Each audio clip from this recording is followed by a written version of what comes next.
Shalom bagi kita semuanya. Firman Tuhan untuk kita hari ini dari Matius pasal 24. Khotbah tentang akhir zaman. Bait Allah akan diruntuhkan. Sesudah itu Yesus keluar dari bait Allah lalu pergi.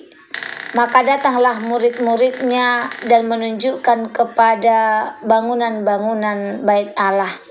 Ia berkata kepada mereka, "Kamu melihat semuanya itu, aku berkata kepadamu, sesungguhnya tidak satu pun di sini akan dibiarkan terletak di atas batu yang lain. Semuanya akan diruntuhkan." Permulaan penderitaan. Ketika Yesus duduk di atas bukit Zaitun, datanglah murid-muridnya kepadanya untuk bercakap-cakap. Sendirian dengan dia, kata mereka, "Katakanlah kepada kami bila manakah itu akan terjadi, dan apakah tanda kedatanganmu dan tanda kesudahan dunia?" Jawab Yesus kepada mereka, "Waspadalah supaya jangan ada orang yang menyesatkan kamu. Sebab banyak orang akan datang dengan memakai namaku dan berkata, 'Akulah Mesias,' dan mereka akan menyesatkan banyak orang. Kamu akan mendengar deru perang atau kabar-kabar tentang perang. Namun berawas-awaslah, jangan kamu gelisah, sebab semuanya itu harus terjadi, tetapi itu belum kesudahannya. Sebab bangsa akan bangkit melawan bangsa, dan kerajaan melawan kerajaan. Akan ada kelaparan dan gempa bumi di berbagai tempat. Akan tetapi semuanya itu barulah permulaan penderitaan menjelang zaman baru. Pada waktu itu kamu akan diserahkan supaya disiksa, dan kamu akan dibunuh dan akan dibenci semua bangsa oleh karena namaku. Dan banyak orang akan murtad, dan mereka akan saling menyerahkan dan saling membenci. Banyak nabi palsu akan muncul dan menyesatkan banyak orang. Dan karena makin bertambahnya kedurhakaan, maka kasih kebanyakan orang akan menjadi dingin. Tetapi orang yang bertahan sampai pada kesudahannya akan diselamatkan. Dan Injil kerajaan ini akan diberitakan ke seluruh dunia menjadi kesaksian bagi semua bangsa. Sesudah itu barulah tiba kesudahannya. Siksaan yang berat dan Mesias palsu. Jadi apabila kamu melihat pembinasa keji berdiri di tempat kudus, menurut firman yang disampaikan oleh Nabi Daniel, para pembaca hendaklah memperhatikannya. Maka orang-orang yang di Yudea haruslah melarikan diri ke pegunungan. Orang-orang yang sedang di peranginan di atas rumah, janganlah ia turun untuk mengambil barang-barang dari rumahnya. Dan orang yang sedang di ladang, janganlah ia kembali untuk mengambil pakaiannya. Celakalah ibu-ibu yang sedang hamil atau menyusui bayi pada masa itu. Berdoalah supaya waktu kamu melarikan diri itu jangan jatuh pada musim dingin dan pada hari Sabat. Sebab pada masa itu akan terjadi siksaan yang dahsyat seperti yang belum pernah terjadi sejak awal dunia sampai sekarang, dan yang tidak akan terjadi. Dan sekiranya waktu itu tidak dipersingkat, maka dari segala yang hidup tidak akan ada yang selamat. Akan tetapi oleh karena orang-orang pilihan, waktu itu akan dipersingkat. Pada waktu itu, jika orang berkata kepadamu, "Lihat, Mesias ada di sini," atau "Mesias ada di sana," jangan kamu percaya. Sebab Mesias palsu dan nabi-nabi palsu akan muncul, dan mereka akan mengadakan tanda-tanda yang dahsyat dan mujizat-mujizat, sehingga sekiranya mungkin mereka menyesatkan orang-orang pilihan juga. Camkanlah, aku sudah mengatakannya terlebih dahulu kepadamu. Jadi apabila orang berkata kepadamu, "Lihat, ia ada di padang gurun," janganlah kamu pergi ke situ. Atau "Lihat, ia ada di dalam bilik," janganlah kamu percaya. Sebab sama seperti kilat memancar dari sebelah timur dan melontarkan cahayanya sampai ke barat, demikian pula lah kelak kedatangan Anak Manusia. Di mana ada bangkai, di situ burung najar berkerumun. Kedatangan Anak Manusia perumpamaan tentang pohon ara. Segera sesudah siksaan pada masa itu, matahari akan menjadi gelap, dan bulan tidak bercahaya, dan bintang-bintang akan berjatuhan dari langit, dan kuasa-kuasa langit akan goncang. Pada waktu itu akan tampak tanda Anak Manusia di langit, dan semua bangsa di bumi akan meratap, dan mereka akan melihat Anak Manusia itu datang di atas awan-awan di langit dengan segala kekuasaan dan kemuliaannya. Dan ia akan menyuruh keluar malaikat-malaikatnya dengan meniup sangkakala yang dahsyat bunyinya, dan mereka akan mengumpulkan orang-orang pilihannya dari keempat penjuru bumi, dari ujung langit yang satu ke ujung langit yang lain. Tariklah pelajaran dari perumpamaan tentang pohon ara. Apabila ranting-rantingnya melembut dan mulai bertunas, kamu tahu bahwa musim panas sudah dekat. Demikian juga jika kamu melihat semuanya itu, ketahuilah bahwa waktunya sudah dekat, sudah di ambang pintu. Aku berkata kepadamu, sesungguhnya angkatan ini tidak akan berlalu sebelum semuanya ini terjadi. Langit dan bumi akan berlalu, tetapi perkataanku tidak akan berlalu.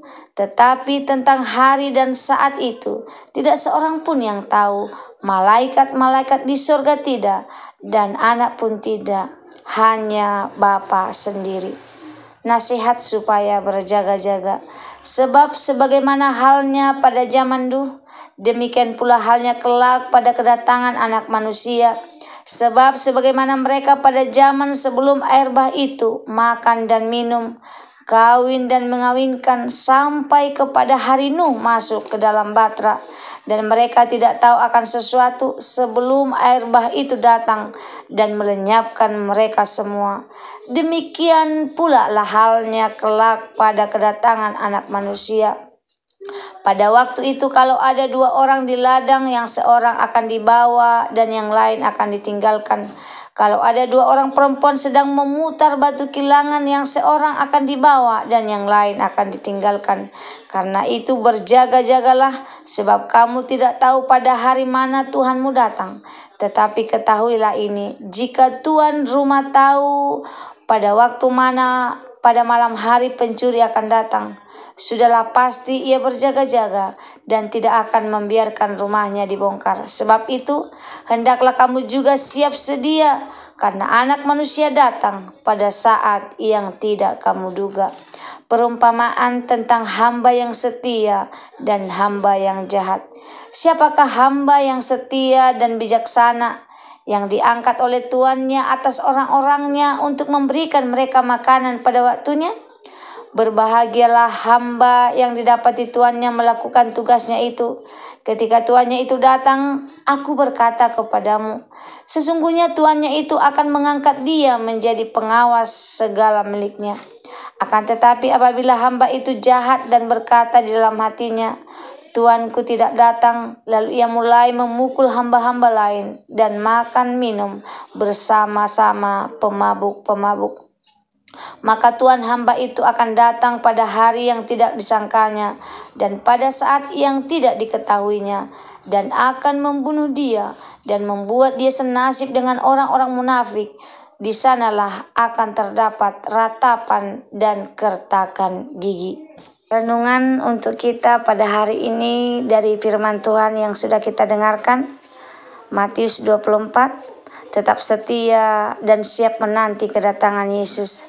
Sahabat-sahabat dalam Kristus, Matius 24 adalah salah satu pengajaran Yesus yang paling serius dan penuh peringatan. Murid-muridnya bertanya tentang tanda kedatangannya dan akhir zaman. Lalu Yesus memberikan jawaban yang panjang. Bukan hanya sekedar tanda-tanda, tetapi juga peringatan untuk tetap waspada, setia, dan siap. Ini bukan sekedar nubuatan, tetapi juga panggilan untuk gaya hidup berjaga-jaga. Yesus menubuatkan keruntuhan bait Allah ayat 1-2. Bait Allah pada zaman itu adalah kemegahan Israel. Tetapi Yesus berkata tidak satu batu pun akan dibiarkan terletak di atas batu yang lain. Pelajarannya, jangan menaruh kepercayaan pada bangunan, sistem atau kebanggaan duniawi. Semuanya itu hanya sementara. Yang kedua, tanda-tanda awal ayat 3-14. Penyesatan rohani, banyak yang mengaku sebagai Mesias palsu. Kekacauan dunia, perang, kelaparan, gempa bumi, tekanan terhadap orang percaya, penganiayaan, kebencian, kasih menjadi dingin. Kabar baik Injil akan diberitakan ke seluruh dunia. Pelajarannya, penderitaan dan tantangan bukan tanda Tuhan meninggalkan kita, melainkan kesempatan untuk memberikan kesaksian. Lalu yang ketiga ayat 15-28, kesusahan besar. Pembinasaan keji merujuk pada penggenapan nubuatan Daniel, momen kritis yang mengharuskan orang melarikan diri. Kesengsaraan yang belum pernah terjadi. Ini peringatan terhadap nabi palsu yang memakai mujizat untuk menipu. Pelajarannya, iman sejati tidak diukur dari spektakulernya mujizat, tetapi dari ketaatan kepada Kristus. Yang keempat, kedatangan anak manusia ayat 29-31. Tanda kosmik, matahari gelap, bulan tak bercahaya, bintang-bintang berjatuhan. Yesus datang dengan kemuliaan mengumpulkan orang-orang pilihan. Pelajarannya buat kita, kedatangan Kristus adalah nyata, terlihat dan mulia, tidak tersembunyi.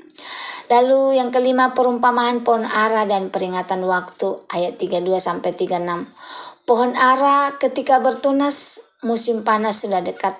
Demikian pula tanda-tanda zaman menunjukkan kedatangannya sudah dekat. Tidak ada yang tahu hari dan saatnya, hanya Bapa. Pelajarannya, kita dipanggil untuk menghitung tanggal, tetapi hidup siap setiap saat. Yang keenam, seperti zaman Nuh ayat 37-41.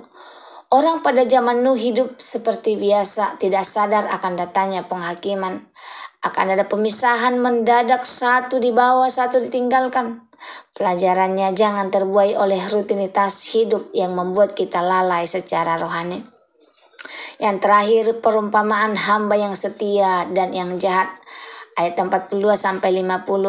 Hamba setia menjalankan tugasnya sampai tuannya datang. Hamba yang jahat menyalahgunakan waktu dan kekuasaan karena mengira tuannya lambat datang. Pelajarannya untuk kita, kesiapan diukur dari kesetiaan. Pelayanan sekarang bukan sekedar menunggu. Kata Tuhan, jangan tertipu oleh penyesatan. Ukur semua pengajaran dengan firman Tuhan, bukan dengan perasaan atau tren. Bersiap menghadapi tekanan dan penderitaan. Penganiayaan bukan akhir dari iman, tetapi kesempatan memuliakan Tuhan. Pegang janji kedatangan Kristus. Kedatangannya pasti walau waktunya rahasia. Hidup siap setiap saat. Bukan soal tahu tanggal, tapi soal menjaga hati dan perbuatan. Tetap setia dalam tugas. Tuhan mencari hamba yang setia, memberi makan rohani pada sesama. Saya diberkati Tuhan, periksalah hati kita hari ini. Apakah kita hidup dalam ketaatan atau kelalaian? Perkuat pengenalan akan firman agar tidak tertipu oleh pengajaran palsu. Tetap setia di tempat Tuhan taruh kita. Dalam pelayanan, keluarga, pekerjaan, semua adalah ladang kesetiaan. Ingat misi besar, beritakan Injil dengan hidup kita dan perkataan kita. Semoga firman Tuhan hari ini menjadi berkat bagi kita.